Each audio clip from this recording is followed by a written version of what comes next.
저는 오늘 제 대신 화관을이라는 제목으로 함께 은혜를 나누기 원합니다. 오늘 읽었던 본문은 바벨론 포로 시기에 귀환한 백성들에게 도래할 그 메시아의 나라에 대한 이야기입니다. 우리가 연초에 12단계로 성경을 볼 수 있다 그래가지고 창족, 출가, 사통, 분포, 위중, 복교 이런 줄임말까지 막 외워가면서 했던 기억이 나네요. 그죠? 거기 보면 분열, 왕국, 포로기, 귀환기. 그래서 이 귀환기에 이제 돌아오게 될 것을 말하기도 하고요. 또 앞으로 장차 오게 될 하나님의 나라에 대한 말씀까지 연결되어 있는 것입니다.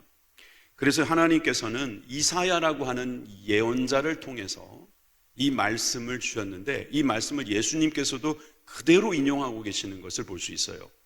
우리가 잘 아는 예수님, 우리가 믿는 예수님께서 내가 바로 이 이사야 61장에 말하고 있는 그 사람이다 라고 하는 말씀을 하고 계신 거지요. 누가복음 4장 18절 후반부부터 19절까지 세 번역으로 다 같이 한번 읽어보겠습니다. 시작. 주님께서 나를 보내셔서 포로된 사람들에게 해방을 선포하고 눈먼 사람들에게 눈뜸을 선포하고 억눌린 사람들을 풀어주고 주님의 은혜의 해를 선포하게 하셨다. 아멘. 여기서 주님께서 나라고 할 때 그 나는 예수님을 말씀하시는 의미이기도 합니다. 그래서 예수님이 오셔서 이 땅에 오셔서 하신 일은 해방을 주시는 것입니다. 해방이 되는 것뿐만 아니라 그 다음에는 눈을 뜨게 하신다는 거지요. 눈을 뜨니까 풀어지게 되는 것입니다. 풀어지게 되니까 여러분 그 놀라운 축복이 은혜의 해라고 하는 이름으로 드려질 수 있는 것이죠. 여러분들 중에서는 여러 가지 갇힘과 구속 가운데서 몸부림치는 분들이 있습니다. 사실 예전에는 우리나라가 많이 가난했지요. 가난이라고 하는 구속, 그 억울함, 힘듦 이런 부분들이 있었을 거고요. 또 모르면 우리 장학생들도 이번에 뽑았는데 여러분 공부도 지식이 없을 때는 굉장히 눌려 있어요. 모르니까 두려울 수밖에 없잖아요. 그러니까 하나님께서 우리들에게 지혜를 주시고 지식을 주시는 것입니다. 이 세상을 어디에서 왔으며 우리가 이 세상에서 왜 살며 또 어디로 가는지를 아는 것만으로도 얼마나 큰 해방이 되는지 모릅니다. 예수님께서 그 일을 해주신 줄 믿으시기 바랍니다. 그 믿음이 있는 사람들은 이제부터는 은혜의 그 해를 기다리면서 살아가는 것입니다. 우리가 구원받았다는 것이 얼마나 큰 기쁨인지를 우리가 알 뿐만 아니라 증거하는 삶을 살아가게 되는 것이지요. 그런데 이사야가 예언한 이 구원 사역을 우리가 생각해 보면 왜 이 구원 사역이 필요한가 하는 그 질문도 우리는 할 수밖에 없습니다. 그것은 바로 죄 때문입니다. 교회 오면 항상 하는 말이 뭡니까? 죄 이야기입니다. 교회에 와서 우리가 해결해야 될 문제는 죄라는 것이 정말 우리들에게 가장 중요한 문제라는 것을 알게 됩니다. 우리는 여기에 각계각층의 여러분들이 모여 있습니다. 그런데 공통적인 게 한 가지 있다면 저를 포함해서 우리 모두는 다 죄인이라는 사실입니다. 이 죄를요 정확하게 말하면 용서받지 못할 죄예요. 용서받을 수 없는 죄를 우리가 지었어요. 그런데 하나님께서 하나님으로서 하나님이 하실 수 있는 용서를 우리들에게 해주신 줄 믿으시기 바랍니다. 하나님만이 하실 수 있는 그 용서를 하시기 위해서 예수님을 이 땅에 보내주신 것입니다. 이 말씀을 10분도 안 되는 짧은 시간에 다 하려니까 사실 어려움이 있습니다만은 한마디로 말씀드릴 수도 있습니다. 예수님께서는 우리가 해결할 수 없는 죄의 문제를 해결하셨습니다. 그것이 바로 십자가의 사건임을 여러분들이 믿으시기를 원합니다. 예수님에 대한 이야기를 할 때 우리는 예수님의 이 절기에 대한 이야기를 할 수밖에 없어요. 왜냐하면 오늘이 그런 좀 날이기도 하거든요. 잠깐 우리는 이 이야기를 했으면 좋겠습니다. 예수님께서 십자가에 돌아가신 날이 있습니다. 그 날을 우리가 정확하게는 알 수 없어요, 사실은. 그렇지만 그 날을 추측하고 또 추측해서 그날일 거라고 거의 확률은 굉장히 높습니다. 그런데 그 날을 우리는 성금요일이라고 말합니다. 그림으로 한번 보여드릴게요. 성금요일, 저 날이 예수님께서 죽으신 날이다라고 할 때에 여러분, 예수님께서 3일 만에 부활하셨죠? 맞죠? 그리고 예수님께서 저 죽으시기 전 유월절을 준비하시기 위해서 들어오신 그날을 종료주일이라고 말합니다. 그래서 저 7일을 다 같이 4일 플러스 3일을 합쳐서 고난주간이라고 그래요. 여기까지 모르는 분 없죠? 여기까지는 다 잘 알아요. 그런데 바로 이 부활주일로 해서 역으로 40일, 주일을 뺀 40일을 가리켜서 바로 사순절이라고 말합니다. 사순절을 시작하는 날이 제의 수요일이라고 하는데 그게 바로 오늘이에요. 이것은 오늘 교회 처음 오신 분들도 그런 게 있었구나. 여기에서 벌써 몇 개가 나옵니까? 부활주일 나오죠, 성금요일 나오죠, 종료주일 나오죠, 제수요일 나오죠, 사순절 나오죠. 저 사순절 이야기를 조금만 더 하면은 내 사자에다가 열순자 써가지고 40일이라는 뜻이거든요. 근데 따져보면은 주일을 빼야지 40일이 나와요. 그래서 제수요일, 즉 오늘부터 부활주일 바로 전날까지 하루하루를 따지면 40일이 됩니다. 이 날을 우리가 하루하루 예수님의 십자가를 기념하면서 기억하면서 그 길을 함께 걷겠다. 우리가 회개하고 또 주님 앞에 엎드리는 그런 시간이 되는 것이죠. 그래서 오늘을 가리켜서 이제 제수요일이라고 말합니다. 제수요일에 대해서는 애쉬라는 말을 써서 말 그대로 태우고 남은 그 제를 말하는 거예요. 저 접시에 담겨져 있는 게 제예요. 근데 어떤 제냐 하면은 종료주일날 그 종려나무를 흔들었다. 그래서 종려나무의 잎사귀를 태운 다음에 만든 제를 가지고 우리 신앙의 선조들은 그 제를 사용했어요. 지금도 천주교에서는 그 제를 이용해서 오늘 같은 날 미사를 하면서 머리에다가 이 제를 이렇게 십자가로 그려주는 일도 하고 그러나 봐요. 그런데 저 제의 수요일은 다른 말로 또 성회 수요일이라고 합니다.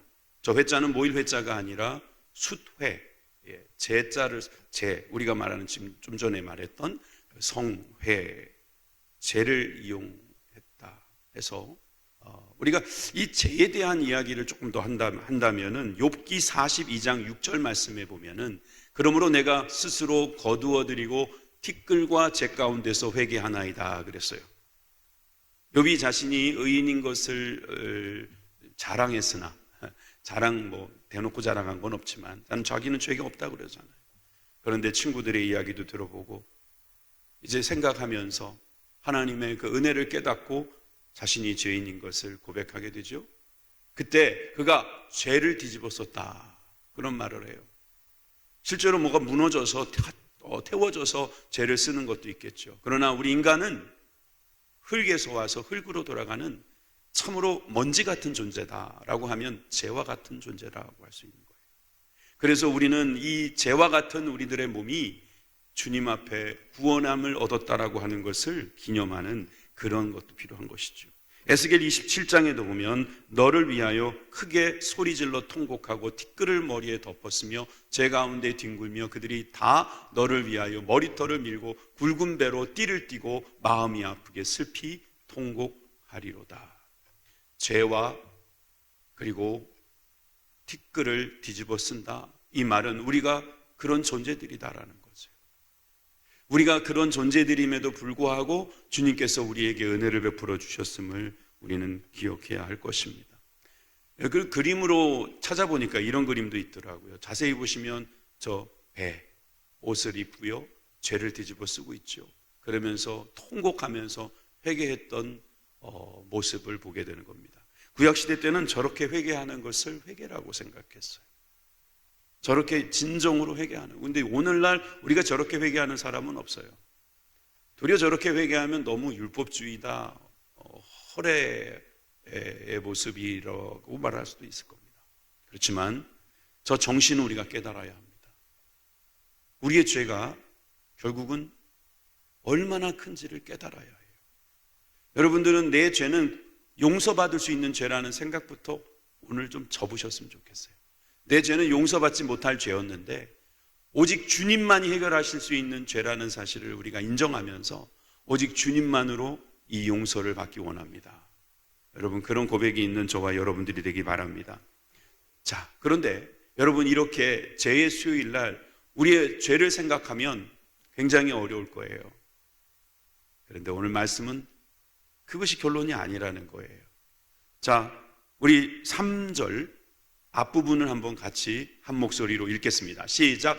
무릇 시온에서 슬퍼하는 자에게 화관을 주어 그 죄를 대신하며 기쁨의 기름으로 그 슬픔을 대신하며 찬송의 옷으로 그 슬픔을 대신하시고. 좀 더 보여주세요. 여러분, 우리에게 화관을 주셔가지고요, 그 뒤집어 썼던, 죄를 뒤집어 썼던 그 머리에 주님께서 화관을 씌워주신대요. 우리가 슬퍼하며 통곡하고 있는데 주님께서 기쁨의 기름으로 덮어주신대요. 우리가 근심으로 우리의 마음을 가득 채웠는데 찬송의 옷으로 우리를 입혀주신대요. 여러분, 주님께서는 우리를 용서해 주시는 분이십니다. 우리의 문제를 해결해 주실 수 있는 분이십니다. 여러분, 그로 인해서 우리가 참된 자유함을 얻고 해방을 하게 되는 것입니다. 여러분, 우리가 40이라는 숫자가 참 귀해요. 방주도요, 40일 동안 그 많은 물 가운데에 떠 있었어요. 모세도 40일 동안 금식하면서 하나님이 주신 계명을 받았어요. 에스겔이나 요나나 또 여호수아까지도 이 40일에 대한 기억이 다 있어요. 그런데 예수님도 공생에 들어가시기 전에 40일을 주님께서 금식하시면서 준비하셨어요.